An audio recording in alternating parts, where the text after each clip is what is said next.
श्री शिवाय नमस्तुभ्यम। हर हर महादेव, जय महाकाल। कैसे हैं आप सभी लोग? आप सभी लोगों को सावन के महीने की बहुत शुभकामनाएं। आपकी सारी मनोकामनाएं इस सावन के महीने में पूरी हो, यही मैं महादेव से प्रार्थना करता हूं। देखिए, अब आ गई है श्रावण मास की पंचमी तिथि, जो कि इस बार पड़ रही है सावन के गुरुवार के दिन। और इस दिन आपको करना होता है तुलसी जी में गन्ने के रस को डालने वाला उपाय। पूज्य गुरु जी ने कहा कि जो व्यक्ति इस श्रावण मास की पंचमी के दिन तुलसी जी में गन्ने का रस अपनी मनोकामना कह करके डाल देता है, 3 साल में उसे करोड़पति बनने से कोई नहीं रोक सकता। और अगर आपको गन्ने का रस ना मिले तब क्या करना है? पूज्य गुरु जी की कथा से सुन करके और समझ करके पूरे उपाय को बड़े ही आसान भाषा में आपको बताऊंगा। परंतु उससे पहले आप सबसे एक छोटी सी प्रार्थना, जो लोग पहली बार आए हैं चैनल को सब्सक्राइब जरूर कीजिएगा और वीडियो को लाइक करके देव आदिदेव महादेव का कोई सा भी प्यारा नाम कमेंट बॉक्स में लिखना मत भूलिएगा। इस पूरे वीडियो में हम 3 महा उपायों के बारे में बात करेंगे, जो कि आपको इस श्रावण मास की पंचमी तिथि के दिन करने ही करने हैं। ध्यान से सुनना, समझने की कोशिश करना। बहुत सारे लोग जो हैं वो इस बात से कंफ्यूजन में है कि भैया पंचमी तिथि है किस तारीख को? भाई 22 जुलाई से तो सावन शुरू हुआ है ना। 23 को द्वितीया हो गई, फिर 24 को एकदम चतुर्थी हो गई, तो तृतीया तिथि कहां गई? तो तृतीया तिथि जो है वो लुप्त हो गई है। किसके कारण? पंचांग में भेद होने के कारण। आप सभी को पता है कि अधिक मास किस तरीके से बनता है, ठीक है? तो उसके कारण अगर मैं आपको पंचांग के बारे में बात करें तो देखिए, 25 जुलाई 2024 को कृष्ण पक्ष की पंचमी तिथि जो है वो स्टार्ट हो रही है सुबह 4:40 से, यानी कि सूर्योदय होने से पहले। इसीलिए अगर उदया तिथि के अनुसार देखा जाए तो 25 तारीख को ही पंचमी तिथि होगी। और इस वाले उपाय को श्रावण मास की पंचमी तिथि के दिन किया जाता है। तो जो अगली पंचमी आएगी उसकी भी डेट मैं आपको बता देता हूं। उस दिन भी आपको यह उपाय करना है, शुक्ल पक्ष की पंचमी तिथि जो होगी 9 अगस्त को। और ये वाली पंचमी होती है नाग पंचमी। दोनों में से किसी भी एक दिन आपको कर लेना है। दोनों दिन करते हो बहुत अच्छी बात है। सबसे पहले बात करते हैं पहले वाले उपाय की, जो कि आपको श्रावण मास की पंचमी तिथि के दिन गन्ने के रस वाला उपाय करना है। पूज्य गुरुजी ने कहा कि जब भी आप गन्ने के रस को लेकर के आए, है ना, मार्केट से, तब एक काम कीजिएगा, ना तो उसके अंदर नींबू डलवाना है आपको, ना ही अदरक डलवाना है, ना ही उसके अंदर नमक डलवाना है, कुछ भी नहीं। बस प्योर आपको क्या करना है? गन्ने का रस अपने घर पर लेकर के आ जाना है और किसी भी तांबे के बर्तन में, तांबे के पात्र में उस गन्ने के रस को भर लेना है पूरा का पूरा। ना ही उसके अंदर जल मिलाना है, ना ही कुछ करना है, ठीक है? और पंचमी तिथि के दिन सुबह जब भी आप नहा धो लें, उसके बाद में इस जल को लेना। साथ ही साथ एक दीपक आपको तैयार करना होगा लंबी बाती का। लक्ष्मी प्राप्ति के लिए, माता के लिए जो दीपक काम में लिया जाता है, लंबी बाती का दीपक, और वो भी किसका? घी का, ठीक है? इन दोनों को तैयार करना और आपके घर पे जहां पर भी तुलसी जी का गमला है उसके पास में चले जाना। सबसे पहले उस एक लंबी बाती के दीपक को लगाना, जिसकी बत्ती का मुख आपको उत्तर दिशा की तरफ में रखना है, और दोनों हाथों में उस गन्ने के रस को लेकर के, देखिए अब यहां पर चढ़ाने का भी क्रम है। सबसे पहले आपको अपना नाम और गोत्र बोलना है और थोड़ा सा जल इसके अंदर छोड़ देना है। फिर वापस आपको अपना नाम और गोत्र बोलना है, फिर वापस थोड़ा सा जल आपको छोड़ देना है। इस तरीके से आपको 7 बार अपना नाम और गोत्र बोल करके 7 बार में इस संपूर्ण गन्ने के रस को इस तुलसी जी के गमले में आपको छोड़ देना है। पूज्य गुरु जी ने कहा कि जो श्रावण मास की पंचमी पड़े और अगर बीच में कोई अधिक मास की पंचमी आ जाए, तब भी जो व्यक्ति इस उपाय को करता है 3 साल में करोड़पति बन ही जाता है। पूज्य गुरु जी का बहुत अद्भुत और अचूक उपाय है, जरूर कीजिएगा। साथ ही साथ ये और कहा कि अगर आपको गन्ने का रस नहीं मिलता है तब आपको क्या करना है? तब आपको अपने ही घर पर अगर इस तरीके से गुड़ मिल जाए, गुड़ किसका बनता है? भाई गन्ने के रस का बनता है। तो गुड़ के 7 टुकड़े क्या करना है? गुड़ के 7 टुकड़े उसी कलश के अंदर डाल करके इस उपाय को सेम उसी तरीके से कर लेना। आपके घर में कभी धन की कमी नहीं होगी महाराज। पूज्य गुरु जी का बहुत अद्भुत और अचूक उपाय है, जरूर कीजिएगा।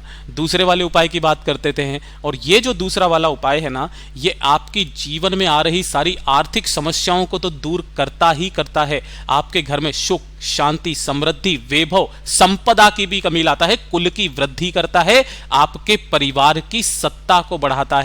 बड़ी से बड़ी कामनाएं इस उपाय से पूरी होती है। जिस कामना से आप करोगे वो कामना आपकी पूरी होगी। आपको क्या करना है? इस तरीके से लेनी होगी चने की दाल। कितनी? 41 चने की दाल आपको लेनी है। अब इसको लेने का क्रम मैं आपको बताता हूं किस तरीके से लेना है। देखिए, जो ये गोले में मैंने आपको बनाया है ना, काफी लोग इसको कहते हैं भैया आधा है, आधा नहीं, इसको पूरा एक चने की दाल गिना जाता है। इस तरीके से आपको 41 चने की दाल लेनी है और एक लेना है आपको पीला कपड़ा, है ना। इसी पीले कपड़े के अंदर आपको उस चने की दाल को रख देना है, ठीक है। और इसकी एक पोटली बना लेनी है। भैया ये वाला जो उपाय है ना, ये उपाय किया जाता है सिर्फ और सिर्फ गुरुवार के दिन, और इस बार श्रावण मास की पंचमी के दिन पड़ रहा है गुरुवार। इस तरीके से आपको एक पीली पोटली बना लेनी है 41 चने की दाल की, ठीक है। और एक लोटा शुद्ध जल अपने घर का उस पोटली में गिठान लगा लेना, बांध लेना, और एक लोटे शुद्ध जल के साथ में पहुंच जाना भोले बाबा के मंदिर में शिवलिंग के पास इस गुरुवार के दिन, जो कि श्रावण मास में पड़ रहा है। उत्तर दिशा नॉर्थ डायरेक्शन की तरफ मुख करके खड़े हो जाना। अपनी कामना कहकर के, जिस कामना को लेकर के आप आए हो उस कामना को कहकर उस पीली पोटली को आपको शिवलिंग के ठीक ऊपर समर्पित कर देना है।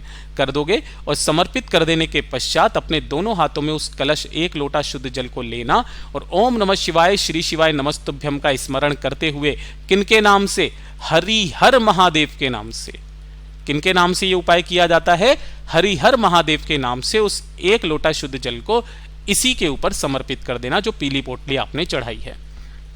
समर्पित कर देने के पश्चात भोले बाबा से विनती करके, कामना करके इस पीली पोटली को उठा करके अपने साथ अपने घर पर लेकर के आ जाना है। और घर पे लाने के पश्चात अपने घर के मंदिर में या घर की आपकी तिजोरी जहां पर आप धन रखते हो उस जगह पर आपको इस पोटली को उठा करके पूरे 7 दिन तक आपको रखे रहने देना है। कितने दिन तक?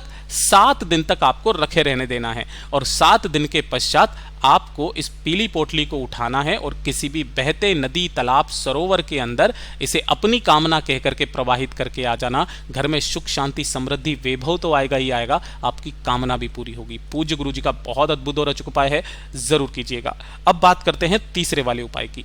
तीसरा वाला जो उपाय है ना, ये किन व्यक्तियों को करना है? देखिए, अगर आपके जीवन में क्लेश बहुत मचा हुआ है, क्लेश मचे होने का मतलब क्या है कि आपके जीवन में कुछ अच्छा चल ही नहीं रहा है, हर तरफ आपको असफलता हासिल हो रही है, जिस कार्य में आप हाथ डाल रहे हो सफलता नहीं मिल रही है, दूसरा पैसा नहीं बच रहा है, जीवन में कभी भी आपका पर्स खाली नहीं होगा। पूज्य गुरुजी ने कहा, जिस रास्ते पर जाओगे उस रास्ते पर आपको सफलता प्राप्त होगी। आपके जीवन के सारे दुख, सारे कष्ट इस उपाय से खत्म हो जाएंगे।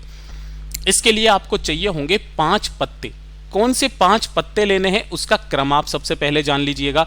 पूज्य गुरुजी ने कहा कि केवल एक चीज का पत्ता छोड़कर, जो है तुलसी का पत्ता, इसको आपको नहीं लेना है। इसके अलावा आपको 5 पत्ते लेने हैं और पांचों के पांचों पत्ते क्या होने चाहिए? अलग अलग वृक्षों के। यानी कि आपको एक पत्ता लेना है, जैसे ले लीजिए आम का ले लो, दूसरा जो पत्ता आप लोगे वो ले लो पीपल का, तीसरा आप जो लोगे वो ले लो बेल पत्र का, कुछ इस तरीके से। यानी कि आपको 5 अलग अलग वृक्षों के 5 पत्ते चाहिए, एक एक पत्ता 5 अलग अलग वृक्षों के, ठीक है। और इसी के साथ में 1 लोटा शुद्ध जल अपने घर का ले लेना तांबे के कलश में, ठीक है। और इसी के साथ में आपको एक दीपक तैयार करना है। यहां पर जो दीपक तैयार होगा ये होगा गोल बाती का, और इसके अंदर आपको भरना होगा गौ माता का घी, ठीक है।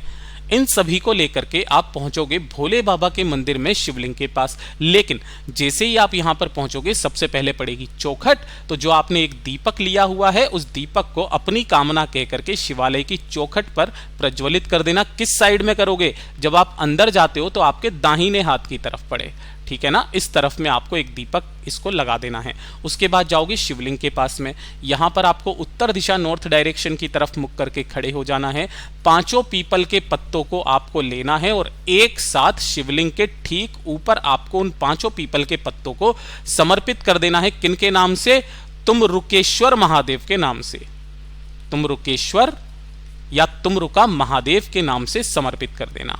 समर्पित कर देने के पश्चात 1 लोटा शुद्ध जल जो आप लेकर के आए हो इन्हीं सभी पत्तों के ऊपर तुमरुका महादेव के नाम से समर्पित करना।